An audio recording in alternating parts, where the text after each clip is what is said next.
क्या आपने कभी सोचा है कि कोई जगह आपको जिंदा अंदर बुलाए और मरा हुआ बाहर भेजे? आज मैं आपको जिस हवेली की कहानी बताने वाला हूँ, वहाँ जो भी एक रात रुका, उसकी लाश भी वापस नहीं मिली। और सबसे डरावनी बात, आज भी उस हवेली में रोशनी जलती है। उत्तर प्रदेश के एक छोटे से गांव के बाहर खेतों और जंगल के बीच खड़ी थी एक 200 साल पुरानी हवेली।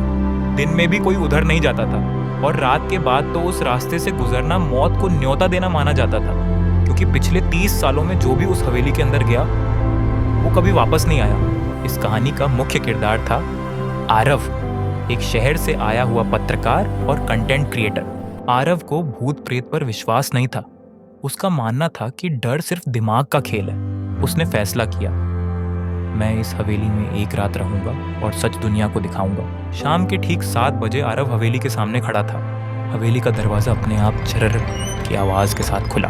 अंदर कदम रखते ही ठंडी हवा का झोंका आया और उसके कान में किसी ने फुसफुसाया, वापस चले जाओ। आरव हंसा और कैमरा ऑन करके बोला, ये सब बस हवा है। लेकिन तभी दरवाजा अपने आप जोर से बंद हो गया।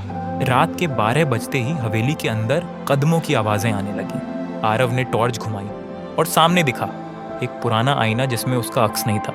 छत से कुछ गिरने की आवाज, दीवारों पर नाखूनों के निशान और फिर आईने में एक औरत खड़ी थी। सफेद साड़ी, खूनी आंखें और टूटा हुआ चेहरा। औरत ने बोलना शुरू किया, मैं इस हवेली की मालकिन थी। मुझे जिंदा जलाया गया मेरे अपने परिवार ने। उस रात हवेली में एक नरसंहार हुआ था।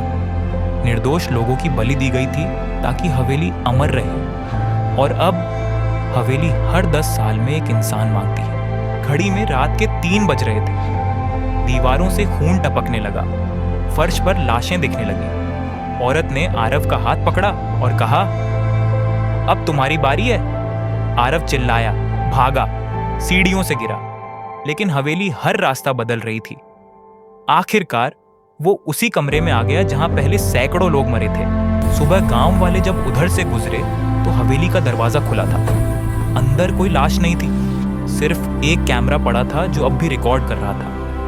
वीडियो के आखिरी 5 सेकंड में आरव मुस्कुराकर बोला, अब इस हवेली में मैं अकेला नहीं हूं। और कैमरे के पीछे सैकड़ों आंखें खुल गई। आज भी अगर आप उस हवेली के पास जाएं और रात 3 बजे किसी आवाज को सुने तो मुड़कर मत देखना, क्योंकि हवेली अब नई कहानी ढूंढ रही है।